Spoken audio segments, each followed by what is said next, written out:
복된 소식 아름다운 소리 AM 1590kHz 시카고 기독교 방송입니다.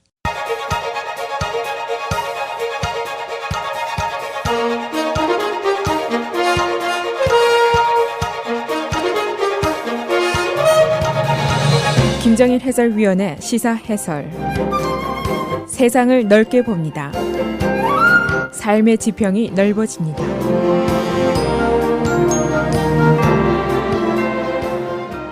시사 해설입니다.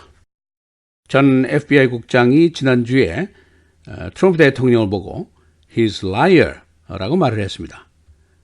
그런가 하면은 트럼프가 바로 그 다음날 코미 국장을 보고 역시 He's liar 라고 말을 했습니다. 두 사람이 서로에게 거짓말장이라고 말을 했지만은 과연 누가 거짓말장인지 아직은 모릅니다. 둘 중에 하나가 거짓말을 했는지 아니면 둘이 다 거짓말을 했는지 아마 특검에서 밝히려고 하겠죠. 그런데 사실은 이 거짓말 시비가 두 사람 사이에서만 끝이 나는 것이 아닙니다. 이 문제를 들고 과연 누가 거짓말장인가에 대한 의견이 완전히 다르게 나오고 있습니다. 대통령과 FBI 국장뿐 아니라 상원, 하원의 의원들, 법률가들, 변호사들이 그렇고 보수와 진보의 언론들이 또 그렇습니다. 그런데 여기서 끝이 나는 것이 아니라 전체 국민들도 갈려져 있습니다.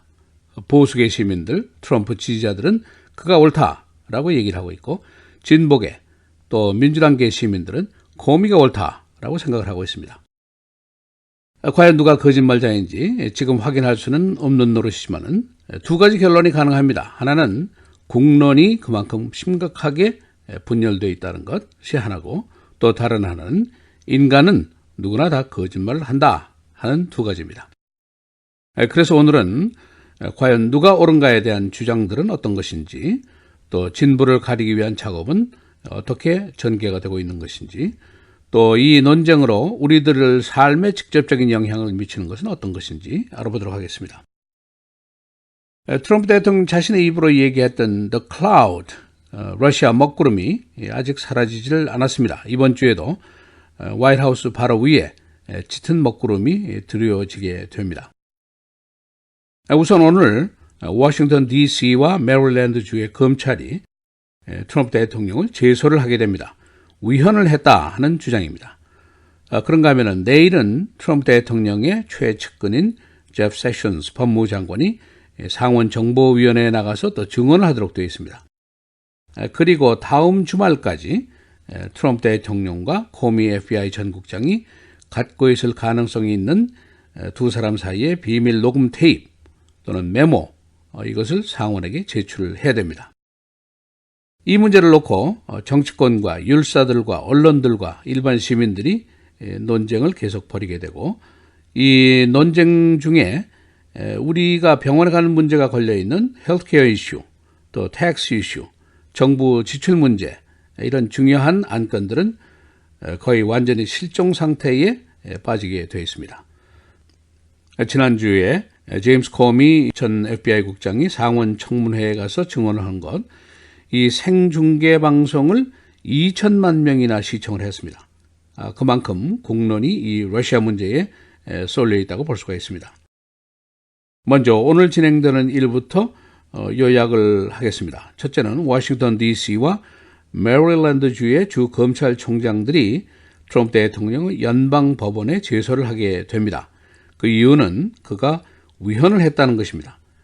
대통령이 선서할 때 나는 헌법을 준수하고 이렇게 선서를 하는데 그가 헌법상에 명기된 부패 방지 조항, 즉 대통령이 외국으로부터의 이득을 취하지 못한다 하는 금지사항을 어겼다 그런 이유입니다.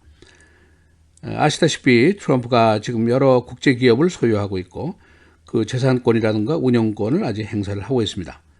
그런 참에 외국 정부, 외국 정치인들로부터 수백만 달러의 부당이득을 취하고 있다. 그런 주장입니다. 그의 그 워싱턴 DC에 있는 호텔만 해도 그 좋은 예입니다.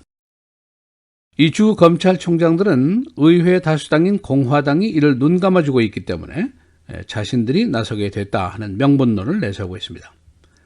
더 골치 아픈 문제가 있는데 부당이득을 조사하면서 트럼프 대통령의 재정 장부를 좀 보자. 또 세금 보고서도 좀 봐야 되겠다. 그런 요구를 하고 있습니다. 그래서 트럼프 대통령에는 또 하나의 골칫거리가 생기게 됐습니다. 또 다른 먹구름, 바로 트럼프 대통령의 비밀 테이프 존재 여부입니다. 트럼프 대통령이 제임스 코미를 파면하고 3일 후에 5월 12일입니다.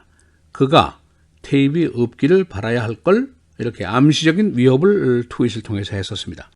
지금 의문이 두 가지인데 테이프이 있냐 없냐 하는 의문이고 또 하나는 만일 있다면은 상원에 제출을 해야 될 것이냐 아니냐 그 두 가지입니다. 트럼프 대통령이 지난주에 있다 없다에 대해서 말을 피했습니다. 곧 밝히겠다라고만 얘기를 했는데 soon 밝히겠다라고만 얘기를 했습니다. 상원 정보위원회가 6월 23일 다음 주 말까지 이걸 내놔라 하고 요구를 했습니다. 이것을 과연 내놔야 하느냐 하는 질문이 있는데 대통령에게는 아시는 대로 executive privilege라는 사적인 대화를 보호받는다는 권리가 있습니다. 그러니까 테이프이 있더라도 안 내놔도 되는 것이 아니냐 하는 질문이 있을 수가 있습니다. 40년 전에 닉슨 시대에 있었던 일입니다. 상원이 테이프를 소환했는데 대법원이 이때 이걸 내놔야 한다고 판결을 한 적이 있습니다. 그것이 범죄와 관련이 있을 때는 대통령의 사적인 대화의 특권이 있음에도 불구하고 내놔야 할 것이다. 그렇게 해석을 했었습니다. 당시에는 닉슨 대통령의 수하들이 워러게이트 호텔에 침입을 한 적이 있었습니다.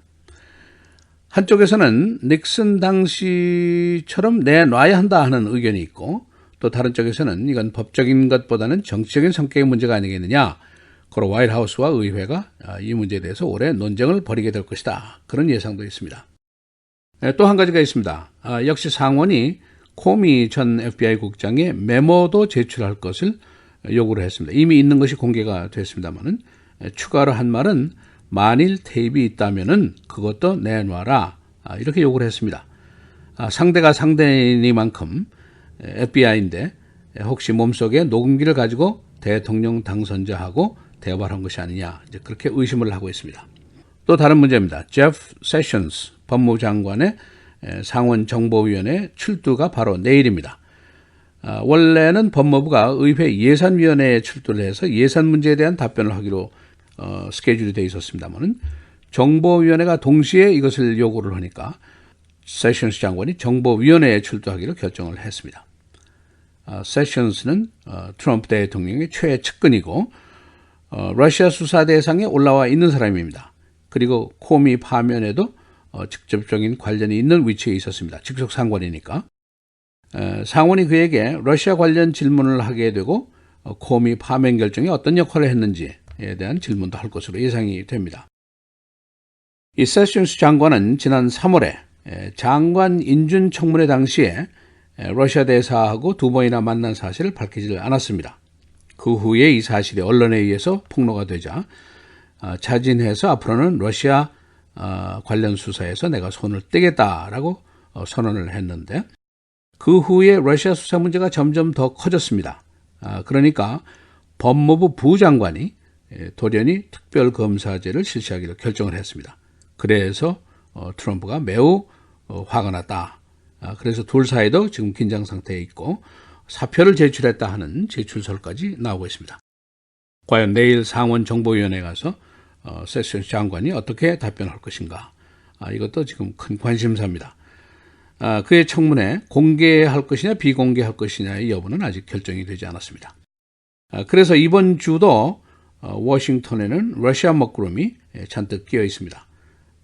동시에 우리 삶에 직접적인 영향을 미치는 중요한 사항들, 의료 법안 문제, 세금 문제 이런 것들은 아직 명함도 내놓지를 못하고 있는 상황입니다.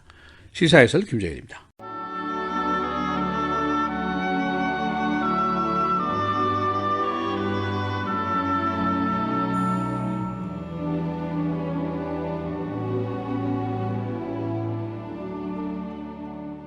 자랑하는 자는 주 안에서 자랑할지니라.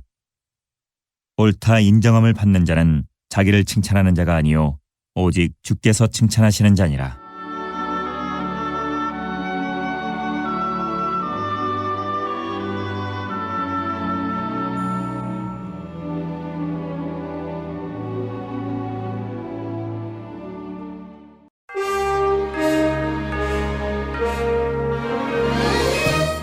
헬라인 뉴스입니다. 워싱턴 DC와 메리랜드주 검찰이 오늘 트럼프 대통령을 연방법원에 제소하게 됩니다. 트럼프 대통령이 위헌을 했다는 이유입니다. 헌법은 대통령이 외국 정부로부터 이득을 취하지 못하도록 규정하고 있습니다. 트럼프 대통령은 아직 그의 기업의 운영권을 보유하고 있는데 제소자들은 트럼프의 세금 보고서 그리고 재정 장부 제출도 요구를 했습니다. 제프 세션스 법무장관이 내일 상원에서 증언하게 됩니다. 상원 정보위원회는 그에게 러시아 수사 그리고 FBI 국장 파면에 관련된 질문을 할 것으로 예상됩니다. 청문회의 공개 여부는 아직 결정되지 않았습니다.